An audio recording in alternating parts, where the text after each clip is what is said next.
Hey there, it's Dave with Flipperforce. Just wanted to share a quick update on some new improvements that we've been making to the Repair Estimator tool here.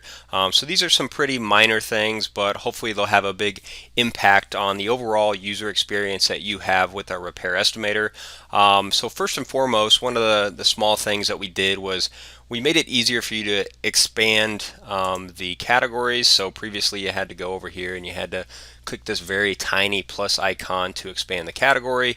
Now you can basically click anywhere within the row to expand the category. So if you want to open up roofing, you don't have to click that little plus icon anymore. You can click roofing, you can click anywhere on the roofing row here, and that will expand it for you, so that way you can see all of the repair items that are included in the roofing category. So that's a pretty simple thing there, but hopefully that'll make that process a little bit easier for you. The next thing we improved was the adding of a new row functionality. So previously when you added a new row, basically what would happen was there'd be a pop-up window, and then on that pop-up window there was some required fields where you had to fill in some stuff, and then you had to select a subcategory, and it was really kind of a pain in the butt to add a new row. It was something that took 30 seconds or maybe even longer if you couldn't figure out what required fields needed to be filled out. Now we've changed it so if you want to click add row to add a row, basically what that's going to do is it's going to simply add a new row to the Repair Estimator. So it doesn't get any easier than that. Hopefully that's going to be substantially better user experience for you.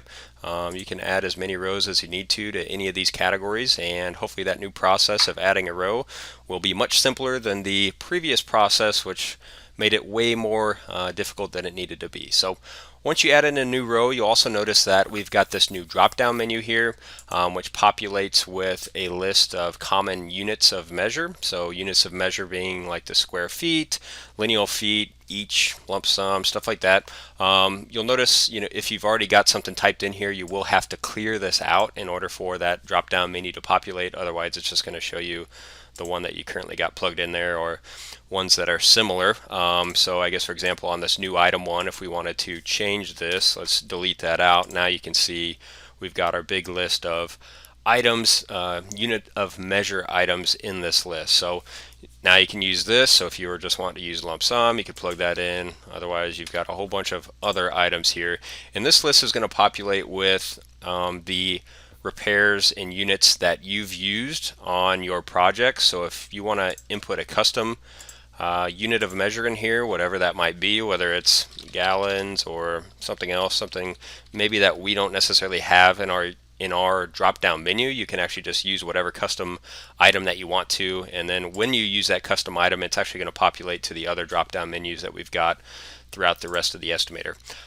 Another thing that we improved was the ability to edit subcategory names. So you'll see like this item here, miscellaneous items. This is used to organize all of the miscellaneous roofing items.